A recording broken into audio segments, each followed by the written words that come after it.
Location എങ്ങനെയുണ്ട്? ഇഷ്ടപ്പെട്ടോ? Fantastic. വരൂ.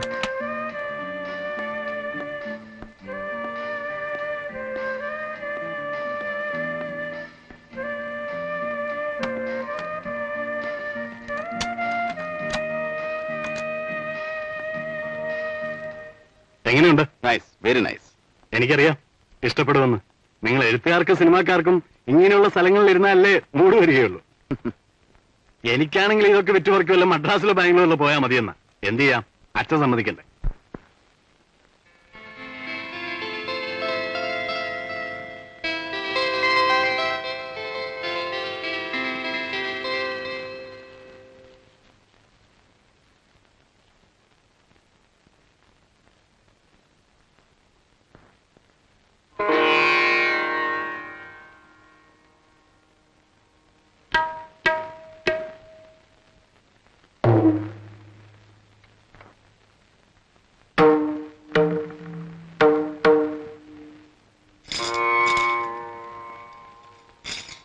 മിസ്റ്റർ ചന്ദ്രൻ പാടുവോ? അതെന്താ അങ്ങനെ ചോദിച്ചത്? അല്ല, ഇതൊക്കെ ഒരു ഫാഷൻ വേണ്ടി എടുത്തു വെച്ചായിരിക്കും അല്ലേ? അല്ല, ഒക്കെ ഹരിയുടേതാ. കോളേജ് അടച്ചാ പിന്നെ അവൻ എവിടെയാ? ഓണും കാപ്പിയൊക്കെ ഇവിടെ കൊണ്ടുവന്ന് കൊടുക്കണം. സംഗീതത്തിനോട് ഒരു തരം ഡിവോഷൻ പോലെ. ആരായി ഹരി? അത് ഐ എം സോറി, അതൊരു കഥയാണ്. സൗകര്യം പോലെ പിന്നീട് ഞാൻ പറയാം. ആ, വിശ്വാസം വിളിച്ച് ഫ്രഷാ. വീട്ടിലെല്ലാവരും ബ്രേക്ക്ഫാസ്റ്റിന് വേണ്ടി കാത്തിരിക്കും. ഓക്കെ. അജൽ, നായര് പിടിച്ച പുലിവാലാണ് ഞാൻ അവസാനമായി കണ്ട സിനിമ. അതും എനിക്ക് വേണ്ടിയിട്ടല്ല, ഇവളുടെ നിർബന്ധം കാരണം. എന്റെ കൊളീഗ്സിൽ ചിലരൊക്കെ വലിയ സിനിമാ ഭ്രാന്തന്മാരാ. ഞാൻ അവരോട് ചോദിക്കാറുണ്ട്, കരയാനും ചിരിക്കാനും വേണ്ടി എന്തിനാ സിനിമയ്ക്ക് പോകുന്നതെന്ന്. തേയിലയുടെ പ്രൈസ് ഫ്ലക്ച്വേഷൻ ലിസ്റ്റ് എടുത്ത് നോക്കിയാ പോരെയെന്ന്. തന്നെ ചിരി വരും, കരച്ചിലും വരും. ഇവിടെ പിള്ളേർക്കൊക്കെ വിശ്വന്റെ സിനിമ വലിയ ഇഷ്ടമാ. അതിലെ സംഭാഷണങ്ങളൊക്കെ ഹരിയും ശ്യാമയും കാണാപ്പാടം പറയുമായിരുന്നു. പറഞ്ഞതുപോലെ ശ്യാമ ഇതുവരെ അമ്പലത്തിൽ നിന്ന് വന്നില്ലേ? നടന്നു വരണ്ടേ, കാറ് കൊണ്ടുപോയിട്ടില്ല. ഓഹോ. ആ, എന്നാ എഴുതാൻ തുടങ്ങുന്നത്? നാളെ മുതൽ എഴുതി തുടങ്ങാമെന്ന് വിചാരിക്കുന്നു. ഇന്നൽപ്പം റെസ്റ്റ് എടുക്കണം, വല്ലാത്ത ക്ഷീണം. അപ്പുകുട്ടൻ വന്നില്ലേ ചന്ദ്ര? ഇല്ല, അവനിങ്ങ് വരും. വിശ്വാസത്തിന് വേണ്ടി അറേഞ്ച് ചെയ്ത കുക്ക. അല്പ സംഗീതമുണ്ട്, സൂക്ഷിക്കണം. അവന്റെ സംഗീതത്തിനൊന്നും ചെവി കൊടുക്കല്ലേ, നിങ്ങളുടെ ജോലി മുടങ്ങും. ഞാൻ വരട്ടെ. ആ,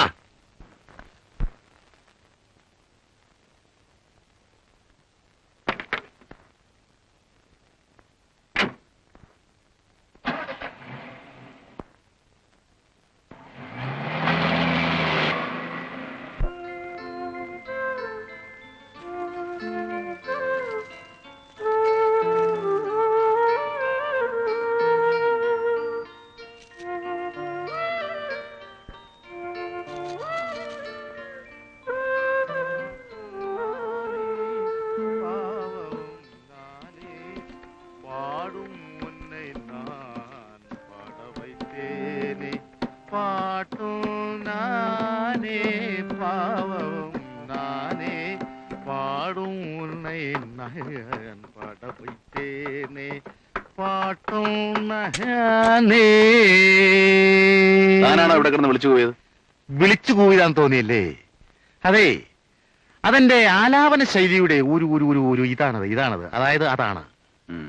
എന്തോളമോളങ്ങൾ ഒഴുകുന്നു തിരുനാളം, മന്ദമായ ആത്മാവിൽ ഒഴുകുന്നു കുഞ്ഞോളം. ഞാൻ പാടുമ്പോൾ ശ്രുതി നോക്കാറില്ല, വെച്ച് കീച്ചും. അത് രാഗത്തിന്റെ മൂടാണത്.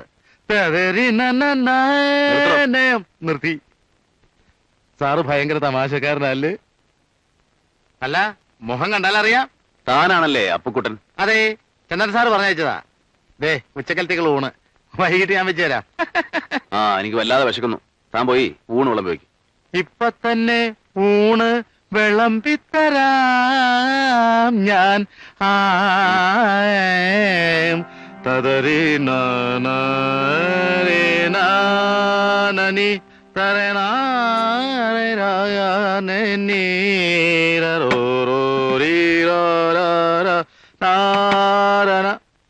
ഇയാൾ എന്തോന്ന് സിനിമാ സംവിധായകനാ?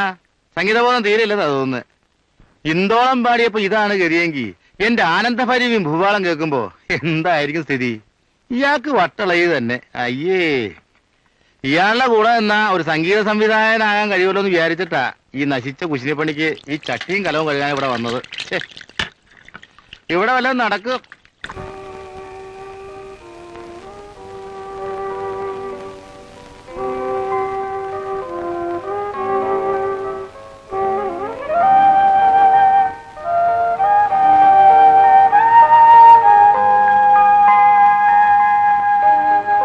സാറേ ചായ.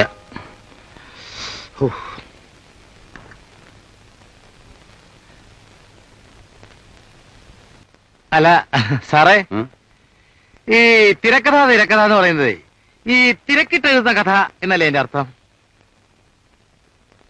അല്ല, അത് നേരത്തെ എനിക്ക് അറിയാമായിരുന്നെങ്കിലും സാർ ഒരു തിരക്കൂലാണ്ട് ഇങ്ങനെ ഇരിക്കണ കണ്ടപ്പോ എനിക്കൊരു സംശയം, അതുകൊണ്ട് ചോദിച്ചതാ. താൻ കല്യാണമൊക്കെ കഴിച്ചാണോ? പിന്നെ കഴിച്ചു, 2 കഴിച്ചു. ആ, എന്റെ സംഗീതഭ്രമം വരുത്തി വെച്ചൊരു വിനയ സാറേ ഇത്. അങ്ങനെ അങ്ങ് പറ്റിപ്പോയി. അവളുമാരെ പേര് കേട്ടപ്പോ ഞാനങ്ങ് വീണുപോയി. ഒരുത്തിയുടെ പേര് എസ് ജാനകി, മറ്റുള്ള പേര് പി സുശീല. അത് കൊള്ളാമല്ലോ. പേര് മാത്രമേ ഉള്ളൂ സാറേ, സംഗീതം ഇല്ല. രണ്ടിനെ സംഗീതം പഠിപ്പിച്ച് ഞാൻ മടുത്ത്. വാസനയില്ല സാറേ. എന്റെ പിള്ളേരെങ്കിലും എന്റെ പേര് കളയാതിരുന്നാ മതിയായിരുന്നു. എത്ര കുട്ടികളുണ്ട്? ആകെ 3 പേരാ. മൂത്തവൻ എസ് ജാനകിയുടെ മകനാ, ഇളയരാജ. പി സുശീല കഴിഞ്ഞ മാസം ഇരട്ട പ്രസവിച്ചേ ഉള്ളൂ. 2 ആൺകുഞ്ഞുങ്ങളാ. എന്ത് പേരിട്ടു? എന്ത് പേരിട്ടെന്ന്? ലക്ഷ്മികാന്ത് പ്യാരിലാൽ. എന്തേ? ആ, ഇന്ന് ഇത്രയും മതി. എനിക്ക് കുറച്ച് ജോലി. അയ്യോ,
Thank you.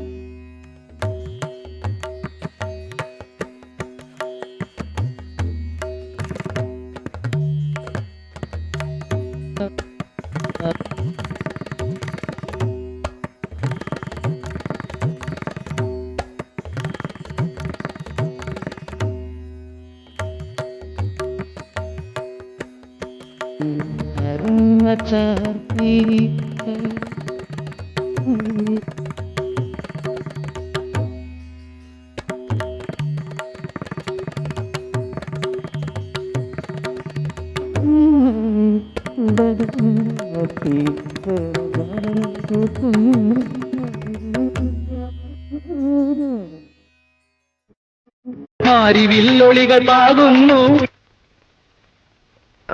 U carry on please. I am sorry. Sir,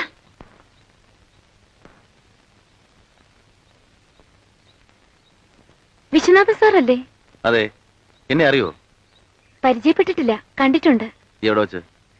എറണാകുളത്ത് വെച്ച്. ഞാൻ എവിടെയാ പഠിച്ചത്? അത് ശരി. എന്താ പേര്? ശ്യാമ. ശ്യാമ. മേനോ സാറിന്റെ ചന്ദ്രന്റെ സിസ്റ്റർ അല്ലേ? അതെ. എങ്കിലും നേരത്തെ പറഞ്ഞൂടെ? ഞാൻ നിങ്ങളുടെ ഒരു അതിഥിയല്ലേ. എന്ന് ഇവിടെ ഒന്ന് പ്രാക്ടീസ് ചെയ്യാറുണ്ടോ? വല്ലപ്പോഴും, മറന്നു പോകാതിരിക്കാൻ. ആരായി പാട്ട് പാടിയിരിക്കുന്നത്? നല്ല സ്വരം.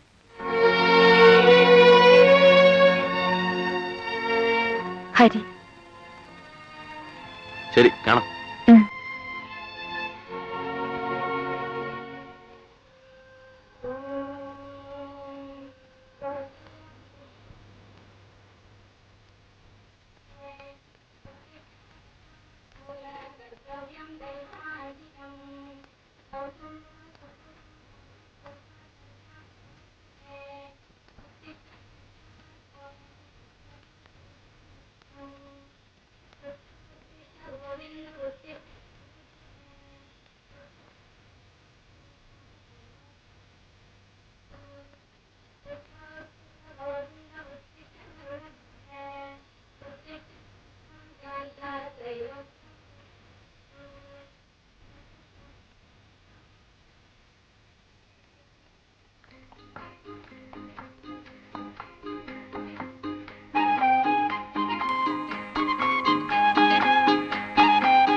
Good morning gentleman. Good morning sir.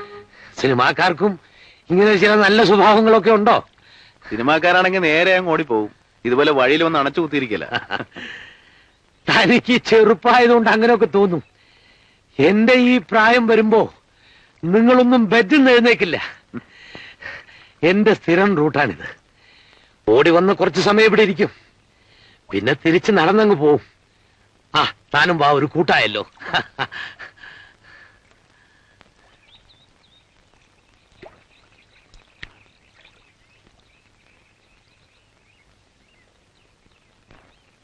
Viswan ഇന്നലെ ശ്യാമയെ പരിചയപ്പെട്ടു അല്ലേ? ആ. അവൾ ഇന്നലെ മുഴുവൻ കരച്ചിലായിരുന്നു. എന്തു പറ്റി? ഹരിയെ കുറിച്ച് അവളോട് ചോദിച്ചോ? ഹരിയെ കുറിച്ചൊന്നും ചോദിച്ചില്ല. ടേപ്പ് റെക്കോർഡറിൽ പാട്ട് കേട്ടപ്പോ അത് ആരാണ് പാടിയെന്ന് ഞാൻ ശ്യാമയോട് ചോദിച്ചു. ഹരിയാണെന്ന് പറഞ്ഞു. കൂടുതലൊന്നും ഞാൻ ചോദിച്ചില്ല. ഹരിയെ കുറിച്ച് എന്തെങ്കിലും ഒരു മെൻഷനിങ് ഉണ്ടായാൽ മതി, അവൾ അന്ന് മുഴുവൻ മൂഡ് ഔട്ടാ. അയ്യോ സർ, ഞാനൊന്നും അറിഞ്ഞുകൊണ്ട് ചോദിച്ചല്ല. No no, that is none of your fault. ഇനി കണ്ടുമുട്ടുമ്പോ ഒന്ന് ഓർമ്മയിൽ വെക്കാൻ വേണ്ടി പറയാൻ. വരൂ. ഹരി ഉണ്ടായിരുന്നെങ്കിൽ ശ്യാമയുടെ അവന്റെയും വിവാഹം കഴിഞ്ഞിട്ട് ഇപ്പോ 2 വർഷമാകുമായിരുന്നു. ആരായി ഹരി? എന്റെ സഹോദരിയുടെ മകൻ. ഹരിയുടെ പ്രസവത്തോട് അവൾ മരിച്ചു. അളിയൻ പിന്നെ മറ്റൊരു വിവാഹം കഴിച്ചു. 1-2 വർഷത്തേക്കൊരു കോണ്ടാക്ട് ഉണ്ടായിരുന്നു. ഇപ്പോ അയാൾ എവിടെയാണെന്ന് പോലും അറിയില്ല. ഹരി പിന്നെ ഞങ്ങളുടെ കൂടെയാണ് വളർന്നത്, എന്റെ സ്വന്തം മകനെ പോലെ.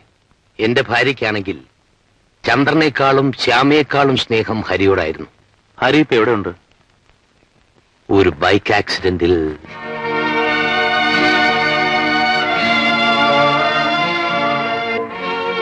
സമയത്ത് ആശുപത്രിയിൽ എത്തിച്ചിരുന്നെങ്കിൽ രക്ഷപ്പെടുമായിരുന്നുവെന്നാണ് ഡോക്ടർമാരൊക്കെ പറഞ്ഞത്. അപകടമുണ്ടായിട്ട് 3 മണിക്കൂറുകൾ കഴിഞ്ഞാണ് ഹരി ആശുപത്രിയിൽ എത്തിച്ചത്. അപ്പോഴേക്കും ഒക്കെ കഴിഞ്ഞു. ശ്യാമ പിന്നീട് കോളേജിൽ പോയിട്ടില്ല. ഒക്കെ വിധിയാണ്. കമോൺ, വരൂ.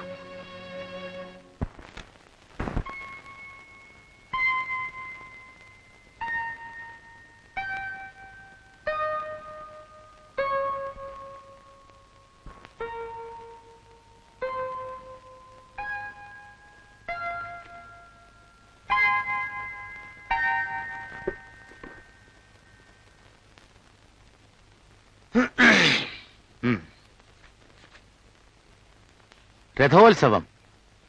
കഥാ തിരക്കഥാ സംഭാഷണം സംവിധാനം വിശ്വനാഥൻ. Scene number 1. പ്രഭാതം. രഥങ്ങൾ നിരന്നുകിടക്കുന്ന ക്ഷേത്രാങ്കണം. പശ്ചാത്തലത്തിൽ ഉടുക്കിന്റെ താളത്തിനോടൊപ്പം മുറുകി വരുന്ന ദേവീസ്തവം. ഉടുക്കിന്റെ താളത്തിനോടൊപ്പം മുറുകി വരുന്ന ദേവീസ്തവം.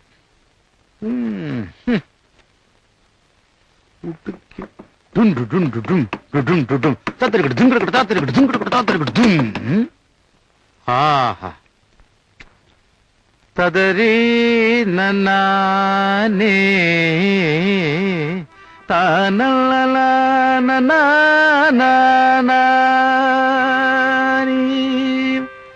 തദരീ നന താലനേ താനേ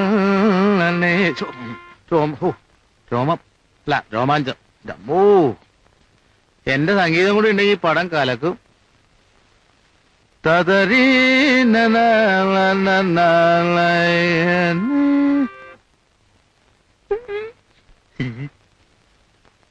ഞാൻ സാറിന്റെ ഈ കഥയിലെ 1ാമത്തെ രംഗം ഒന്ന് ട്യൂൺ ചെയ്ത് നോക്കിയായിരുന്നു. രാഗം ആനന്ദഭൈരവി. ഒരു ലേശം അപശ്രുതി തോന്നിയില്ലേ? സ്വല്പം തോന്നണം. അതെ, ആനന്ദഭൈരവി രാഗം മിശ്രജാപ്പ് താളത്തിൽ പാടുമ്പോ ശ്രുതി തെറ്റണം. അതാ എന്റെ ശരി. നീ ആരോട് ചോദിച്ചിട്ട് എന്റെ സ്ക്രിപ്റ്റ് എടുത്ത്? ഞാൻ ചോദിക്കാൻ വന്നപ്പോഴേക്കും സാർ ഓടാൻ പോയി. മേലിൽ ഞാനില്ലാത്തപ്പോൾ എന്റെ മുറിയിൽ കയറുകയോ അവിടെ നിന്ന് ഒരു കഷ്ണം കടലാത്തെടുക്കുകയോ ചെയ്താൽ എന്റെ സ്വഭാവം മാറും. നിനക്ക് കാള കളിക്കാനുള്ളതല്ല ഞാൻ എഴുതി വെക്കുന്ന സാധനം, മനസ്സിലായോ? ചായ ഉണ്ടാക്കിയോ? ഇല്ല ഇല്ല, ഇപ്പൊ ഉണ്ടാക്കാം. നിനക്കവിടെ ഈ ശവപ്പെട്ടി ഇവിടെ എടുത്തോണ്ട് പോ. ശവപ്പെട്ടിയോ? ഇതെന്റെ ചോറാണ് സാറേ. ആ, പോയി ചായ ഉണ്ടാക്കി.